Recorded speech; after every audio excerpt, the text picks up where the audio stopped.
يا نفس إن لم تظفري لا تجزعي. Assalamu alaikum wa rahmatullahi wa barakatuhu. How is everyone doing? I told myself I was never going to make a video about this. I told myself to stay out of it. I told myself this is not something that I need to be a part of. But public mistakes and public statements that are incorrect, especially those that are attacking du'at, attacking people who made a real change in the world, attacking people who, by the permission of Allah subhanahu wa ta'ala, thousands, if not tens of thousands, if not hundreds of thousands have come to embrace Islam. Yesterday, Jake Brancatella made a post on YouTube, not a video, but the little text post where you just type things in and people can comment on the text post. Number one, he publicly disassociated himself from Deen Responds and the Orthodox Muslim. And his reason that he gave for this was actions that are known to me of theirs in private and in public. Today, Deen Responds, or it might have been yesterday. I didn't really look at the date. But today or yesterday, one of the two, Deen Responds basically made another post responding to this, saying that this whole thing is about them refusing to sign the letter of public disassociation from Daniel Haqiqatu. As far as my thoughts on that go, first of all, I don't think anyone that I'm mentioning in this video is a kafir. I just wanted to get that out the way. I don't think Daniel is a kafir. I definitely don't think Din or Libiano are kuffar. And I don't think Jake is a kafir. What I think this is a lack of sincerity. Things like this, there is no need to say these things in public. As far as I'm aware, I could be mistaken, but I have never seen a video online, on YouTube, Instagram, TikTok, any of that. I've never seen a video of Jake and Libiano together. I've never seen a video of Jake and Dean together. So my statement, or what I'm trying to get at, is if no one would assume that you're associated with these people, there is literally no reason to make a public post disassociating yourself from them. It's absolutely unnecessary. It causes division. This is a major cause of fitna. And this is not what we should be focused on as du'at. I'm sorry. That's as simple as that. This is one of the smallest. This isn't even an issue. This is not an issue regarding the ummah. There are bigger things to worry about. Our brothers, I'm in the United States. So for me, it's overseas. Our brothers overseas are being massacred. You know which two countries I'm talking about. You know. There are brothers in these countries that are being massacred, that are not being given a fair chance of life. They're facing undeniable evil right now. What I'm getting at is there are other things that we should be worried about. Publicly disassociating from each other is not what we should be worried about. I'm open to being corrected. If I'm wrong, correct me. I have no issue being corrected. I'm humble. I will accept your advice. If I'm wrong, I'm wrong. Khalas, that's it. I'm wrong. But all I'm trying to get at is this is completely unnecessary. This is unwarranted. And this is actually detrimental to what our cause, or what all of our cause should be. Like I said, everyone who I've mentioned already, I see them as Muslims. If they gave me salam, I would give salam back. I would initiate salam to them first. I don't consider any of them kuffar. I identify with someone. I don't call myself anything but Muslim. But if you asked me what my aqidah is, I would say Athari/Salafi. I don't call myself an Athari. I don't say I am an Athari or I am a Salafi. I say I have the aqidah of the Salaf. I have the Athari aqidah. I have the aqidah of the first generation. I identify with these terms as descriptors, not nouns.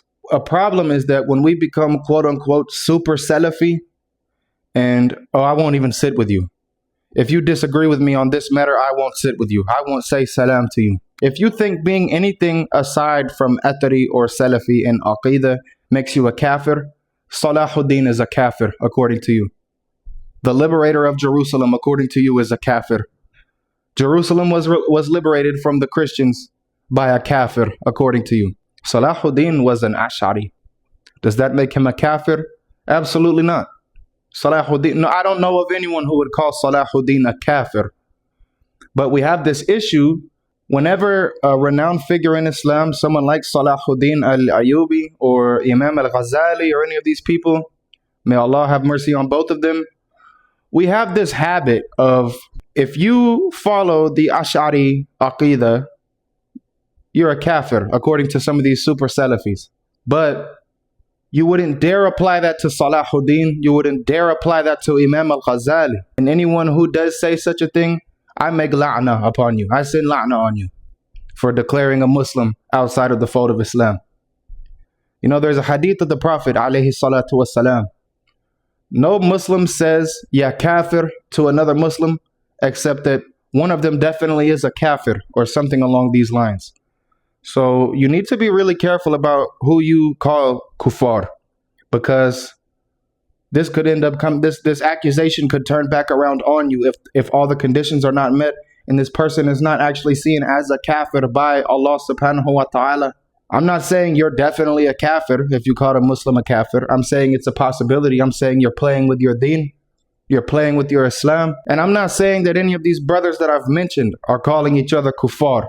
But what I'm saying is that we've got to get out of this quote unquote once again, because I don't think affirming to the Salafi Aqidah is an issue. As a matter of fact, I think it's the straight path. I think this is the same sect that the Prophet Muhammad alayhi salatu wasalam was referring to when he said Islam will be divided into 73 sects. 72 of them will be in the hellfire and one will be saved. In my humble opinion, the Salafi / Athari Aqidah is that one sect. That's not to say that anyone who follows a different one is definitely going to Jahannam. That's not to say that. It's a general statement. This is not a definitive, you're going to hellfire if you don't follow this. Because it could be the case that someone has correct beliefs, but no ikhlas. It could be the case that someone has incorrect beliefs, but they have ikhlas. They are sincere. And it could be the case that if you sincerely advise this person with wisdom and kindness, they will come to the perfectly straight path. We don't talk to kuffar this way, unless they're belligerent enemies of Islam. When we give da'wah to kuffar, we don't call kuffar, oh, you're a fraud. I would never sit with you. You have to sit with them to call them to Islam. But you would publicly disassociate from your brother, the one who Allah subhanahu wa ta'ala tells you is your brother, the one who the Prophet Muhammad alayhi salatu wasalam told you that's your brother. And you would publicly disassociate yourself from him. You would attempt to humiliate your brother, the one who's closer to you than the one who came from the same womb as you, if the one who came from the same womb as you is a non-Muslim. Your brother in Islam is more your brother than the son of your mother. We have to stop this. This is haram. This is terrible what we're doing. As a revert, I've had to watch how I speak to other Muslims.